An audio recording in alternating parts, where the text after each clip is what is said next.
They captured all these Polish officers.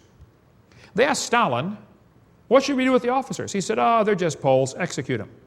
They finally admitted it in 1992. The Russians finally admitted, yep, we killed 14,700 officers at the Katyn forest. Massacred them. Why?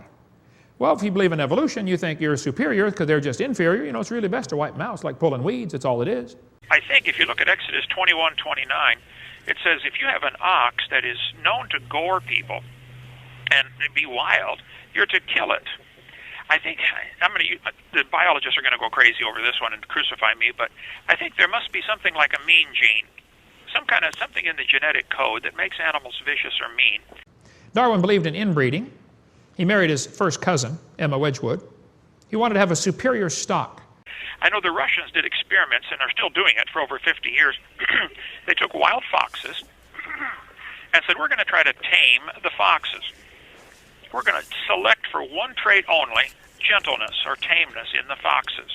They kept selecting out the tamest of each litter, and after 50 years, they had foxes that were just like dogs. They come running up. You can, roll over, scratch my belly. Many things changed about these foxes. They only selected for tameness. I think the same thing would be true for viciousness. People can breed dogs to be vicious, like maybe pit bulls or something, I don't know. But I think there is something in the genetic code that deals with the disposition toward gentleness or meanness. America, though, during this late 1800s, because of the evolution theory primarily, had a large eugenics movement. Eugenics was the idea that we need to purify the race, get rid of the inferior genes, and only let the superior genes produce children. There was actually a sterilization movement.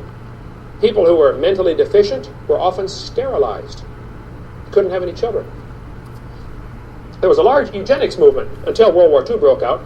Galton was Darwin's cousin, and Francis Galton, very influential in the eugenics movement. He said, is the study of the agencies under social control, eugenics is the study of the agencies under social control that improve or impair the racial qualities of future generations, either physically or mentally. That's Darwin's cousin. Now let's improve the race. They were going to work really hard to improve humanity by eliminating inferior genes. And I think in God's perfect law, if we would continually execute people that do see certain crimes, we would gradually get a much better society that not so many people have this mean gene. Margaret Sanger started a group called Planned Parenthood. The purpose of Planned Parenthood was to eliminate the inferior species. She thought the Jews, Orientals, and blacks were human weeds.